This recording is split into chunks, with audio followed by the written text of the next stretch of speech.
আমেরিকার রাজধানী ওয়াশিংটনে অবস্থিত John F Kennedy Center for the Performing আর্টসের বহির্বিভাগ থেকে প্রেসিডেন্ট ডোনাল্ড ট্রাম্পের নাম অপসারণ করা হয়েছে।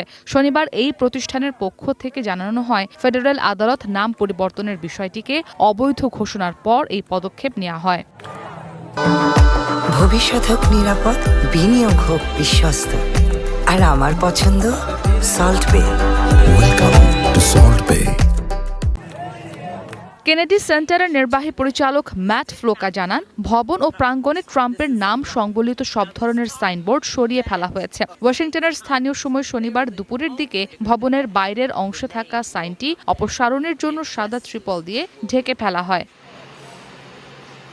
কেনেডি সেন্টারের পরিচালনা পরিষদ অবশ্য শেষ মুহূর্তে ট্রাম্পের নাম অপসারণ ঠেকাতে আদালতে আবেদন করেছিল, তবে বিচারক তা খারিজ করে দেন। ফলে নাম অপসারণের পথ সুগম হয়।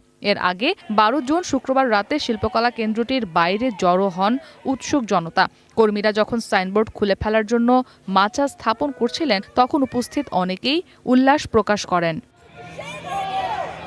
চলতি বছর মে মাসে এক রায়ে আমেরিকার ডিস্ট্রিক্ট জাজ ক্রিস কুপার শুক্রবারের মধ্যে ওয়াশিংটনের এই ঐতিহাসিক ভবন থেকে ট্রাম্পের নাম সরিয়ে ফেলার নির্দেশ দেন। 29 মের ওই রায়ে বিচারক কুপার বলেন, John F Kennedy Center for the Performing আর্টসের নাম পরিবর্তনের ক্ষমতা কেবলমাত্র দেশটির কংগ্রেসেরই রয়েছে। আদালতের রায়ের পর চলতি সপ্তাহের শুরুতেই কেনেডি সেন্টার তাদের ওয়েবসাইট থেকেও ট্রাম্পের নাম সরিয়ে দেয়। ইসরাত মুক্তি, ওয়ান ইন্টারন্যাশনাল ডেস্ক।